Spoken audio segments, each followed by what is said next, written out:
사람이 마땅히 우리를 그리스도의 일꾼이요 하나님의 비밀을 맡은 자로 여길지어다. 그리고 맡은 자들에게 구할 것은 충성이니라. 너희에게나 다른 사람에게나 판단받는 것이 내게는 매우 작은 일이라. 나도 나를 판단하지 아니하노니 내가 자책할 아무것도 깨닫지 못하나 이로 말미암아 의롭다함을 얻지 못하노라. 다만 나를 심판하실 이는 주시니라. 그러므로 때가 이르기 전 곧 주께서 오시기까지 아무것도 판단하지 말라. 그가 어둠에 감추인 것들을 드러내고 마음의 뜻을 나타내시리니 그 때에 각 사람에게 하나님으로부터 칭찬이 있으리라. 아멘. 할렐루야. 우리가 일꾼이라는 말에 대해서 한번 생각해 본 적이 있었죠. 꾼이라는 말은 뭔가를 잘하고 많이 하는 사람을 일컫는다, 그렇게 이야기했죠. 그래서요, 거짓말을 많이 하는 사람을 사기꾼이다. 그리고 또 뭐라 그랬어요? 술꾼. 술꾼도 나왔었죠. 그래요. 근데 일꾼은 뭐예요? 일을 아주 능숙하게 잘하고 많이 하는 사람을 일꾼이다라고 이야기했죠. 오늘 본문 말씀 보니까요, 사람들이 마땅히 예수 믿는 우리를 그리스도의 일꾼으로 여길지어다 그랬어요. 그리스도의 일을, 예수님의 일을 잘하는, 많이 하는 그러한 사람으로 알아야 된다, 그렇게 말씀하세요. 우리가 인생 살면서요, 일 그러면 뭐가 생각나요? 직업이 생각나죠? 이 직업은요, 우리 삶에 있어서 아주 큰 부분을 차지해요. 하루에 직장 다니는 남자들은 어때요? 직장에서 주로 아침에 출근해서 저녁까지 3분의 2 자는 시간을 제외하고는 더 많은 시간에 할애해서 이 직장 생활을 하는 것이 이 보통 성인 남성들의 평균적인 일입니다. 여성들도 마찬가지죠. 요즘은 주부도 어쩌면 직업의 하나죠. 그래서 전업주부라고 이야기하죠. 전업주부가 뭐 전환했다 전자가 아니라 전체로 하는 그 직업처럼 주부가 그 사람의 전업이다, 전부의 업이다, 일이다, 그런 뜻으로 사용되는 말이에요. 그런데 이처럼 우리 인생에 있어서 참 많은 부분을 차지하는 학생의 직업은 뭐예요? 학생은 뭐 하는 사람이에요? 학생도 직업이에요. 너희들에게는 학생이라는 직업이 있어요. 직업이에요. 학생은 뭐 하는 사람이에요? 시험 푸는 사람. 배울 학자. 배워서 거듭나는 사람이 학생이에요. 여러분, 배우는 게 여러분의 일입니다. 근데 이처럼 우리 인생에 있어서 직업이라는 거는요, 되게 중요한 의미를 가지고 있죠. 그런데 사람마다 이 일이나 직업에 대한 자세와 태도가 다르다는 거예요. 대표적으로 3가지 정도로 분류를 해보면요, 첫 번째로 잡으로 생각하는 사람이 있어요. 직업, 생업. 이건 무슨 뜻이에요? 돈 벌어먹고 살라. A씨는 자신의 일을 직업, 곧 잡으로 생각하는 사람이에요. 그가 일을 하는 주된 이유는요, 인생에서 일 이외의 다른 부분을 영위할 수 있도록 충분히 돈을 버는 것입니다. 만일 그가 금전적으로 안정적이라면 그는 현재 하고 있는 일을 더 이상 하지 않고 대신 다른 일을 할 것입니다. 그에게 일은 숨 쉬는 것이나 잠자는 것과 같이 기본적으로 불가피한 것일 뿐입니다. 그는 그래서 종종 직장에서 시간이 좀 더 빨리 지나갔으면 하고 바라며 일합니다. 그는 주말과 휴가를 학수고대합니다. 또 그는 다시 태어난다면 지금 하고 있는 일을 절대 하지 않을 것이라 생각합니다. 그는 친구와 자녀들에게 자신의 일을 추천하지도 않을 것입니다. 또 그는 은퇴하기만을 간절히 기다리고 있습니다. 이게 바로 직업, 생업, 자신의 일을 잡으로 생각하는 사람의 기본적인 태도예요. 이와 달리 B씨는 자신의 일을 경력, 곧 커리어로 생각하고 있어요. B씨는 기본적으로 자신의 일을 좋아하지만 지금 하고 있는 일을 5년 후에도 할 것이라고는 생각하지 않습니다. 대신 좀 더 나은 높은 수준의 일을 하기를 원합니다. 그는 미래에 궁극적으로 획득하고자 하는 지위와 관련된 목표를 이미 수립해 놓았습니다. 가끔 현재 하고 있는 일이 시간 낭비로 느껴지기도 하지만 앞으로 나아가기 위해 현재 맡은 일을 충분히 잘해야 한다는 것을 알고 있습니다. B씨는 승진을 학수고대합니다. 그에게 승진은 그가 일을 잘했다는 것에 대한 인정이며 동료와의 경쟁에서 승리했다는 표시이기 때문입니다. 이게 바로 자신의 일을 이 커리어로, 경력으로 생각하는 사람의 특징이에요. 마지막으로 자신의 일을 콜링, 소명으로 생각하는 CC가 있습니다. 이 C는요, C는 일은 인생에서 가장 중요한 부분 중 하나예요. 그는 현재 하고 있는 그 일을 하는 것이 매우 기쁩니다. 일은 그가 누구인지 나타내는 아주 필수적인 요소이며 그가 사람들에게 자신에 대해 말할 때 가장 먼저 말하는 부분이기도 합니다. 그는 때로 집에서도 일을 하고 휴가 때에도 일을 합니다. 그의 친구 중 많은 수가 직장에서 알게 된 사람들이고 그는 일과 관련된 몇 개의 단체에 소속되어 있기도 합니다. CC는 자신의 일을 생각하면 기분이 좋은데 그 이유는 현재 하고 있는 일을 사랑하고 그 일이 세상을 더 좋은 곳으로 만든다고 생각하기 때문입니다. 그는 친구들과 자녀들에게 자신과 같은 일을 하라고 추천할 것입니다. 이 CC는 만일 일을 그만둬야 한다면 매우 속상할 것 같으며 현재 특별히 은퇴를 기대하고 있지 않습니다. 이게 바로 소명이라는 의식을 가지고 있는 사람의 일에 대한 태도입니다. 여러분은 자신의 일에 대해서 A, B, C 누구와 같은 태도, 생각을 가지고 있습니까? A요. 빨리 이 학생 시절이 지나갔으면 좋겠어요. 자, 사람이 자신의 일에 의미를 부여하는 것은 개인의 믿음과 태도에 달려있는 문제이죠. 그런데 오늘 본문에서는요, 예수 믿는 우리들을 그리스도의 일꾼이다 라고 표현하고 있어요. 하나님의 일을 하는 사람, 곧 육체의 일이 아니라 어떤 일? 영의 일을 하는 사람들이다 라고 정의하고 있습니다. 육체의 일과 영의 일은 어떻게 다르겠어요? 말씀에도 등장하죠.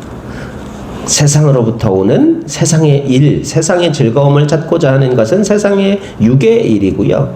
반면에 하늘나라, 하나님의 나라, 영원한 나라를 사모하여서 행하는 일은 바로 영의 일이라는 것을 우리는 알 수 있습니다. 또한 일하는 사람은 어때요? 대가를 받죠. 예. 월급을 받게 되어 있어요. 하나님께 우리는 그리스도의 일꾼은요, 하나님께 그 일의 대가를 받는 사람들이라는 거예요. 성경 말씀에 뭐라고 표현되어 있어요? 세상의 보화가 아닌 하늘의 보화를 추구하는 사람이다 라고 표현되어 있죠. 세상의 보화는, 쌓아놓은 보화는 어때요? 도둑이 도둑질할 수도 있고요, 녹슬기도 하고 조미 먹기도 하고 사라져버릴 수도 있는 거예요.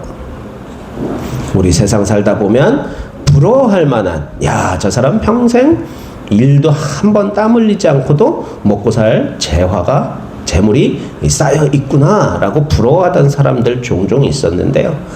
그런 사람들도 하루아침에 가진 모든 재산과 명예와 지위까지도 다 잃어버리는 것들을 우리는 종종 보곤 합니다. 그러나 주님께서 말씀하시죠. 하늘의 보화를 쌓는 사람은 어떻다 그랬어요?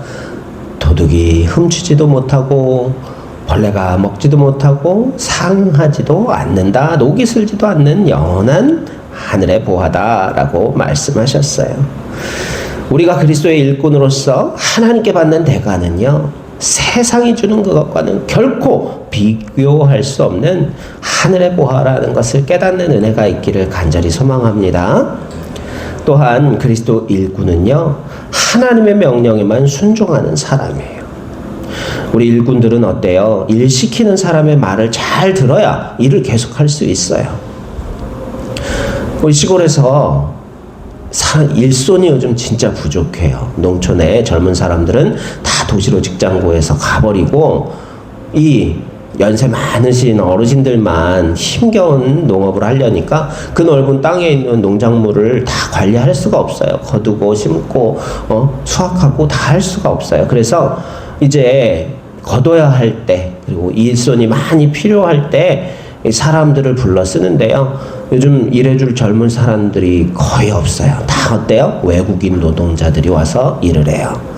임금이 상대적으로 자기네 나라보다는 우리나라 환율도 높고 임금이 세니까 이 사람들이 와가지고 하루 10만 원, 많게는 15만 원씩도 받고 그렇게 하루 일당으로 일을 해요. 그런데요, 말이 잘 통한 한국 온 지 오래돼가지고 한국말 잘하는 사람들은 주인이 뭘 원하는지 눈치도 빠르고 말도 잘 들어서 일하기가 수월한데, 온 지 얼마 되지도 않고 말도 못 알아먹는 사람들 데리고 일 시키려면은 주인들이 너무 답답한 거예요. 그래가지고서 몇 번 일 시켜보고 그 사람들은 제외시키고 불러오지를 않게 되죠. 또 자원봉사 한다고 서울에 있는 고등학교에서 아이들이 떼거지로 온 적이 있었어요.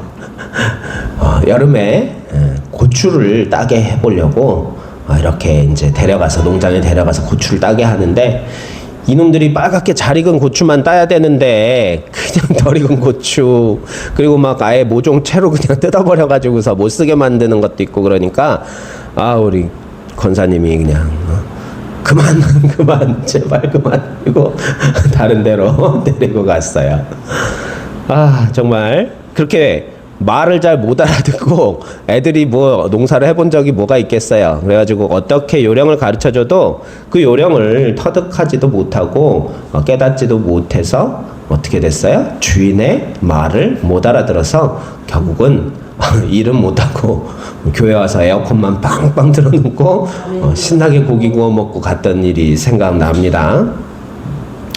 이처럼 우리 그리스도의 일꾼은요, 하나님의 명령을 잘 듣고 또 그 명령과 말씀에 잘 순종해야 그리스도의 일꾼이라는 거예요. 그런데 요즘 세상 사람들은 어때요? 하나님의 말씀에 순종하기보다는요, 세상의 지혜를 따를 때가 더 많고 또 다른 사람들의 시선이나 말을 더 귀 기울여서 하나님의 말씀을 잊어버리고 살아갈 때가 너무나 많이 있는 것을 깨달을 수 있습니다.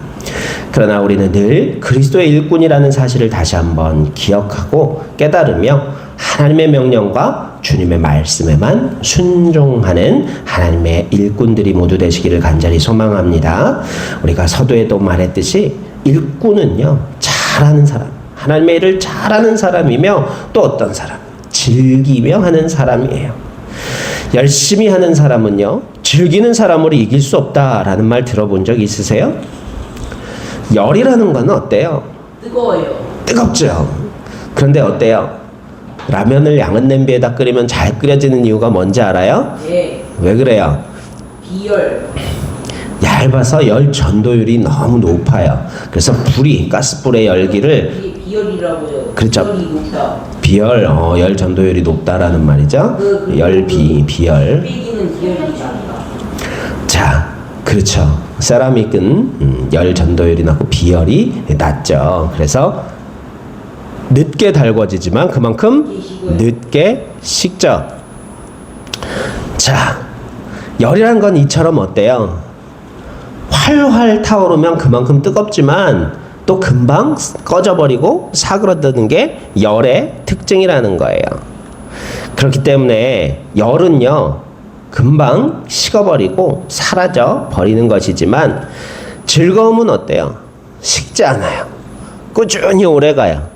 놀이하는 아이들 보세요. 그만 놀고 공부해라 혹은 밥 먹어라.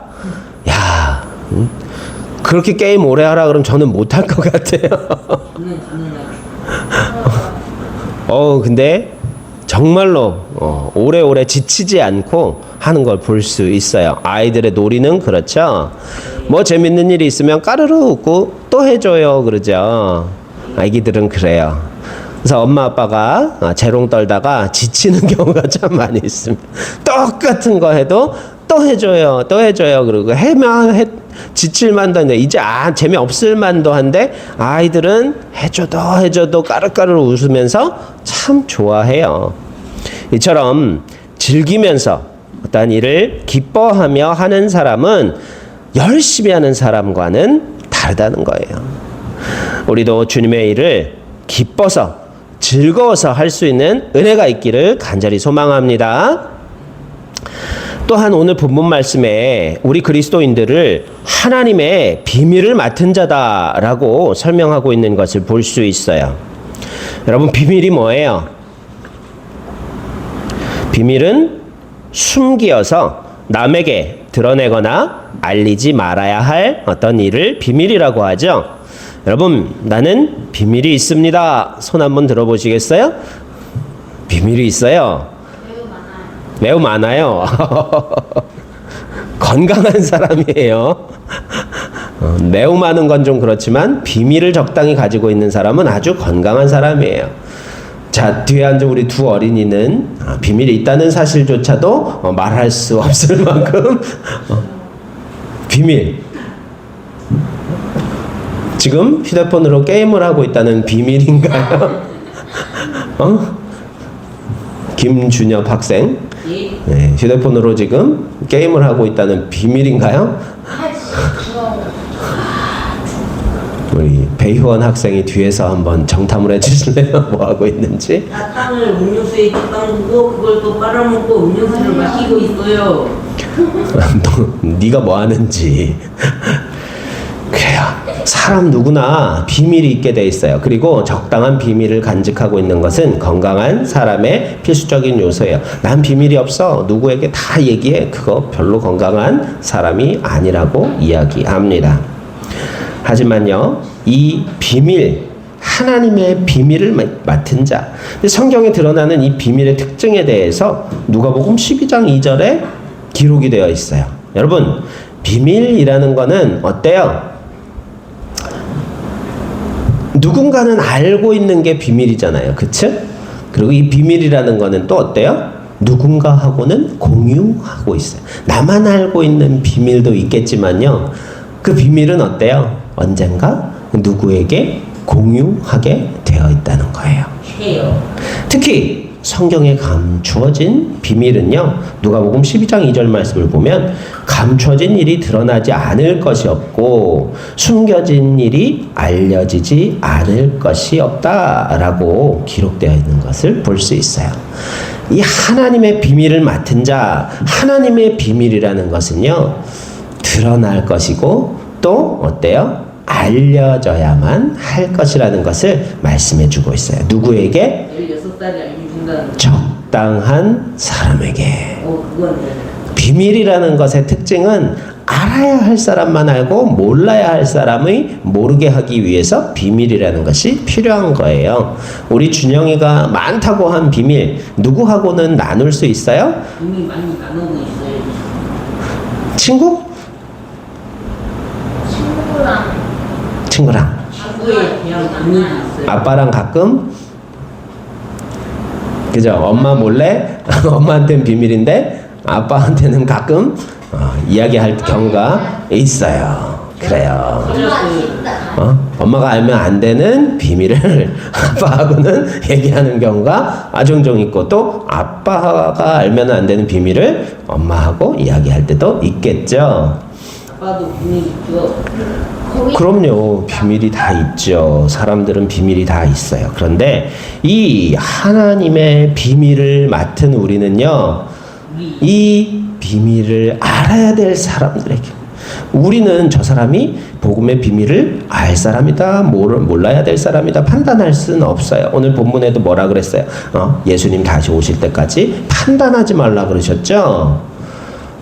하나님께서 판단하여서 우리로 하여금 만나게 하시는 사람에게 이 하나님의 비밀을 전해야 한다는 거예요. 그게 하나님의 비밀을 맡은 우리의 의무입니다.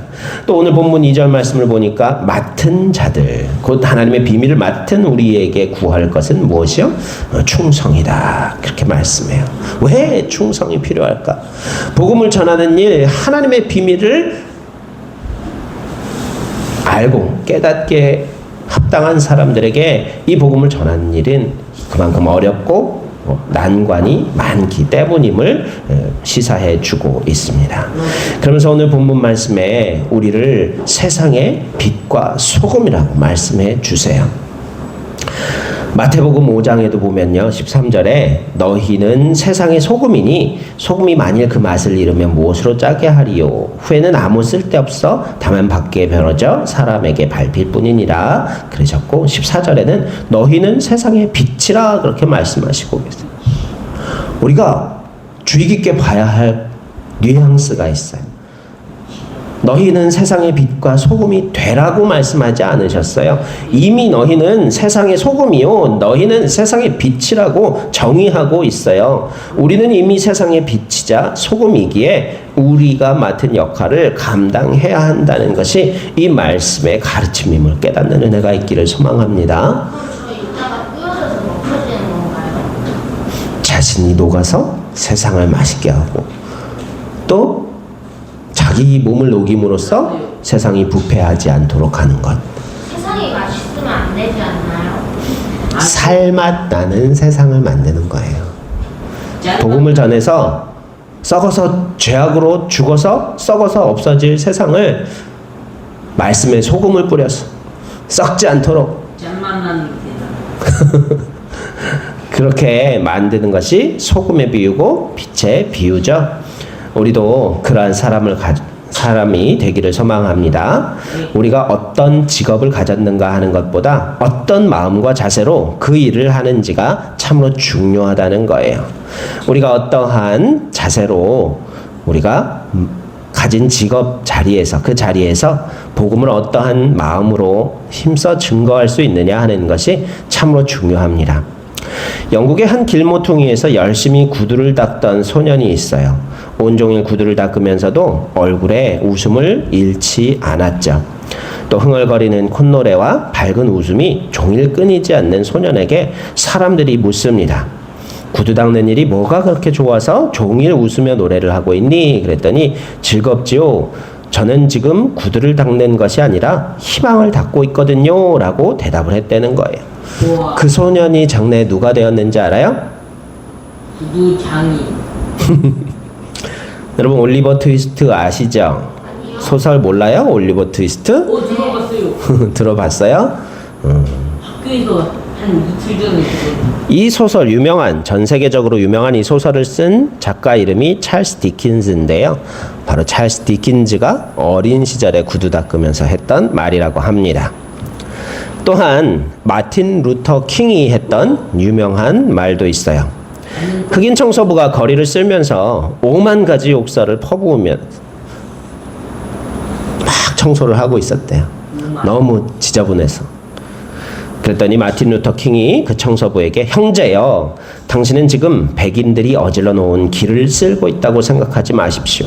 하나님이 창조하신 우주의 한 모퉁이를 쓸고 있다고 생각하십시오. 그렇게 말했다는 거예요. 이거였어요. 멋진 말이죠. 각자 맡은 자리에서 자기가 맡은 일을 기쁜 마음으로 즐거운 마음으로 최선을 다해서 감당해낼 때 하나님께서는 그 직업을 통해서 복음을 전파할 수 있는 길을 열어주십니다. 저와 여러분도 마찬가지예요.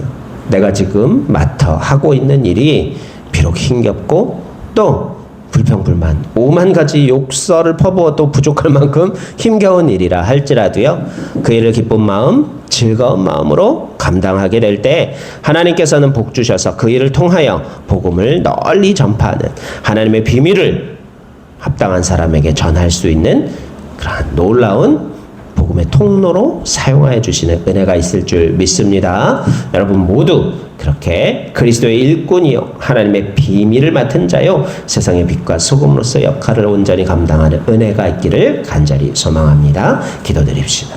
은혜와 사랑이 충만하신 생명의 하나님, 부족한 우리에게 보화와 같은 진리의 말씀을 복음을 허락하여 주시고 또 하나님의 소중한 비밀을 증거하고 전할 수 있는 소중한 직업을 허락하여 주신 것 감사합니다. 주님, 직업이 아니라 그것이 소명임을, 주님께서 우리를 불러 사용하여 주시는 것임을 다시 한번 깨닫게 하여 주시어서 어떠한 삶의 자리에서도 주님의 부르심에 온전히 응답하여 최선을 다하여 기쁜 마음으로 그 일을 감당함으로 말미암아 복음을 증거하고 하나님의 비밀을 맡은 자로서 충성하는 우리 모두가 될 수 있도록 날마다 동행하여 주시고 함께하여 주시기를 간절히 소망하오며 우리 구주 예수 그리스도의 이름으로 감사하며 기도드리옵나이다. 아멘.